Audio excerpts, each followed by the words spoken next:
Impanuka iteye ubwoba igahahamura benshi. Izo ni imodoka ebyiri, iyo ni imodoka ya Volcano igonganye n'iyo modoka y'imbangukiragutabara. Impanuka ikaba ibaye nyuma y'amasaha agera kuri abiri, aho nari maje kuvugana na bamwe mu bakozi batwarira iyi kampani ya Volcano, by'umwihariko abangaba batwara izi modoka zo mu karere ka Nyanza, dore ko bari bafite amarira menshi ndetse banasaba ko nabakorera ubuvugizi, aho ngo bamaze amezi agera kuri 6 batazi umushahara icyo ari cyo, kandi byitwa ko bakora umunsi ku wundi, yewe ngo bakanakora n'amasaha y'umurengera, aho bamwe mu bashoferi bagiye banavuga ko udashobora gutwara imodoka utishimye, yewe nta n'umushahara, ngo ntiwatwara imodoka utariye. Bamwe rero bakaba bagenda bavuga ko zimwe mu mpanuka zikunda kumvikana hirya no hino mu mihanda nga hanini ngo usanga imikoranire y'aba bashoferi ndetse n'abakoresha babo ibitameze neza, ngo ariyo mpamvu ngo ugenda wumva ngo n'izi mpanuka za hato na hato. Gusa nta gace kinzanye kuri izi mikoro,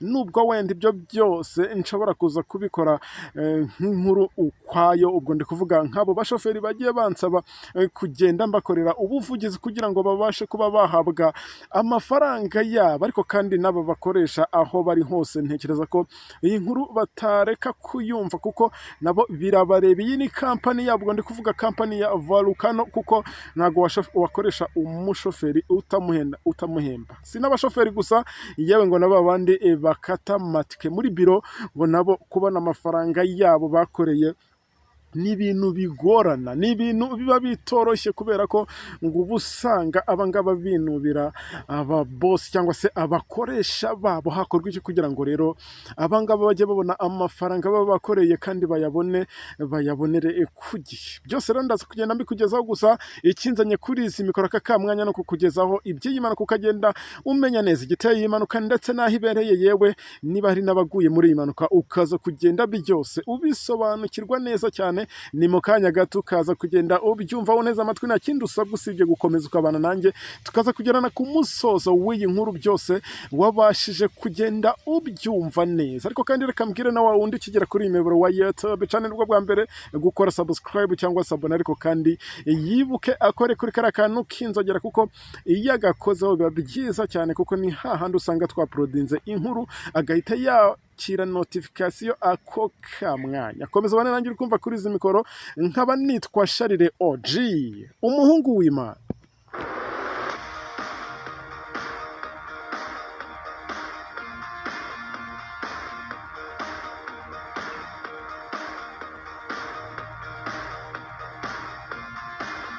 Nkuko ngiye kugenda mbikugezaho imodoka ya Volcano yo mu bwoko bwa Hyundai, nkuko uri kugenda ubyibonera, iyi ngiyi akaba ari imwe yambukiranya imipaka, aho ibiva Kigali Kampala cyangwa se iva Kampala yerekeza Kigali, nkuko n'ubundi twagiye tunabitangarizwa nabo twasanze ahangaha. Nkuko bagiye bidutangariza, bagiye batubwira ko iyi modoka n'ubundi yavaga hakurya yerekeza mu mujyi wa Kigali. Ubwo reka nizere ko abazi kwanariza batangiye kumenya neza iyi mpanuka yabereye, ndetse bamwe muri bo twari turi kumwe ahangaha.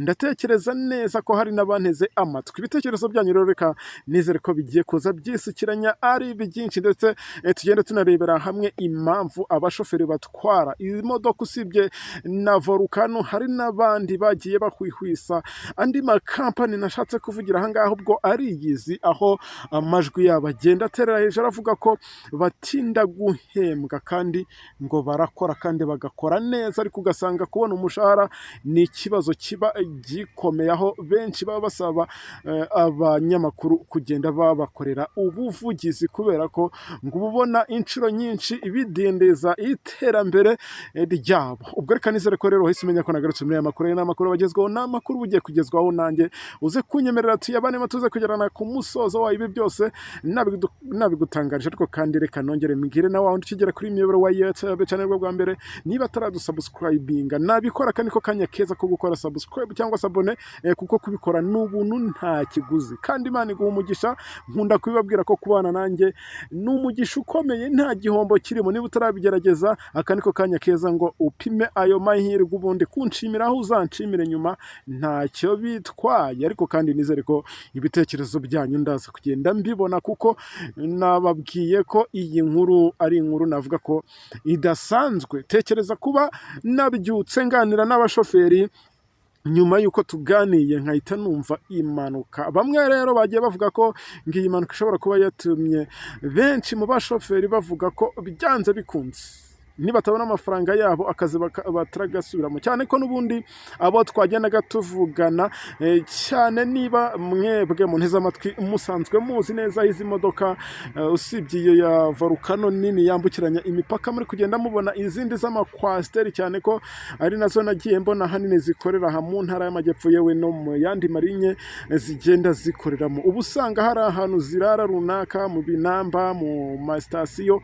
Abo bashoferi twagiye tuvugana barenze 8 bose bambwiraga ko kugeza isaha izo ngizo twavuganiragaho n'ubundi akazi ngo batakarimo. Gusa icyaje kubaho nuko polisi yaje kugenda iyinginga bamwe muri abo bashoferi ngo batware abagenzi, kuko abagenzi twagiye tubona ko ari urujya n'uruza muri gare ya Nyanza, aho bari babuze imodoka zibatwara kubera ko abashoferi bari bavuze ko batongera kwatsa imodoka ngo bajye mu kazi batarahembwa. Ariko kandi hakaba hari n'andi makuru yagendaga hihwiswa ku ruhande ko iyi Volcano cyangwa se iyi kampani ya Volcano ishobora kuba yaraguzwe na Virunga. Ibyo ngibyo akaba ari ibikomeza gutera inkeke bamwe mu bashoferi bavuga ko kuva hari undi mushoramari rero wamennye imari ye aha muri iki kigo, kubona ayo mafaranga agera angana n'ay'amezi 6 yose batari babona, ubwo bashobora kuba batazayabona byanze bikunze, niba koko ngayo makuru yuko iyi Volcano ishobora kuba yimuriwe muri Virunga cyangwa se biri muri gahunda. Ngabo bashoferi badakorewe ubuvugizi hakiri kare ngo amafaranga yabo bashobora kugenda bayabura kandi byitwa ko bayakoreye. Ngewe rero kangaruke kuri iyi mpanuka, ubundi ngende nkubwira cyateye iyi mpanuka muri rusange. Izi ni zimwe mu modoka rero ubona ko zishobora kuba zifite n'imbaraga kandi ziniru, kubona ko yaje no gukubita iyo mbangukiragutabara igice cy'imbere kikangirika ku buryo bukomeye. Byagenze uti uri kubona iyo mbangukiragutabara aho iri kureba cyangwa se icyerekezo iri kurebamo ntago ari uko yayikubise, ahubwo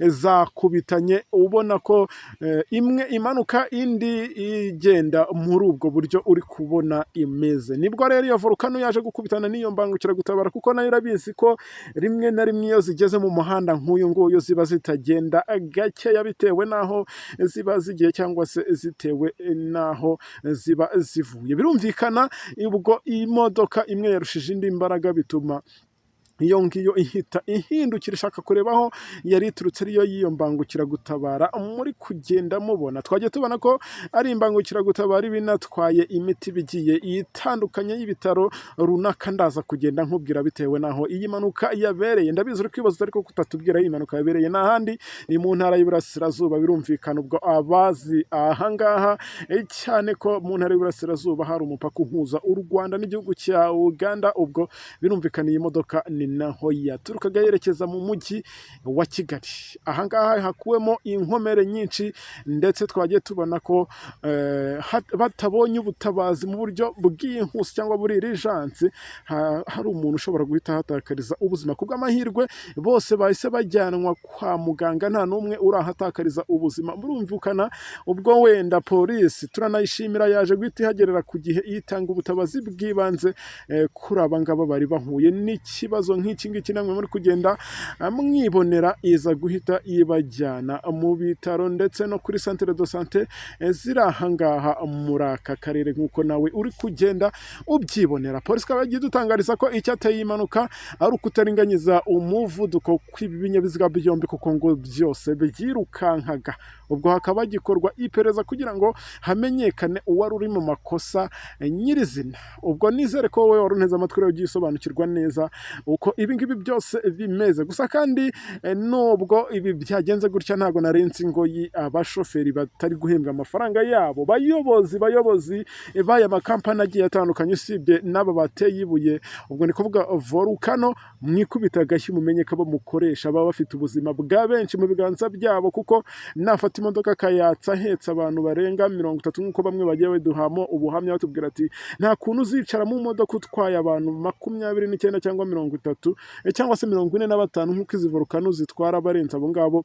Tukagenda tubona ko urayitwara ntiwariye ntuteganya no guhembwa, nta kuntu uzava muri gare ngo ugende ujye mu yindi gare wumva utekanye. Bityo rero abashoferi bagahawe agaciro mbere y'ibindi bintu byose bari gukora, kandi koko mujye mutekereza kabiri, aba bantu barakora, aba bantu baravunika baranitanga. Bityo rero njyewe nasaba aba bayobozi b'aya makampani kwikubita agashyi. Iyi ni inkuru ndaza kongera gukora nitonze, kuko impamvu ibi byose ngiye mbigarukaho muri ubu buryo nuko nari mbonye iyi mpanuka ibereye aha ngaha, nkavuga reka nabyo ngende mbivugaho. Gusa inkuru y'aba bashoferi ndetse n'abakoresha babo mfite uko ndaza kugenda nyikoraho mu buryo burambuye, kuko n'abandi benshi bagiye bambwira ko nkwiye kubakorera ubuvugizi bagahembwa amafaranga yabo nk'uko bayakoreye. Njyewe rero nkushimire nkubwire ngo wakoze kubana nanjye, kandi Imana y'amahoro ikomeze kwishimira, nkubwira ngo turaza gusubira mu makuru yacu ari imbere, kuko amakuru yacu yo ntago ajya ashirayo. Twebwe tujya tera ahantu hose hashoboka, kuko ibi byose tubikorera mwebwe. Bityo rero Imana ibahe umugisha cyane mwebwe twatangiranye iyi nkuru, tukaba tugeranye ku musozo wayo. Njye mvuga kuri mikoro nitwa Sharire OG. Asante sana.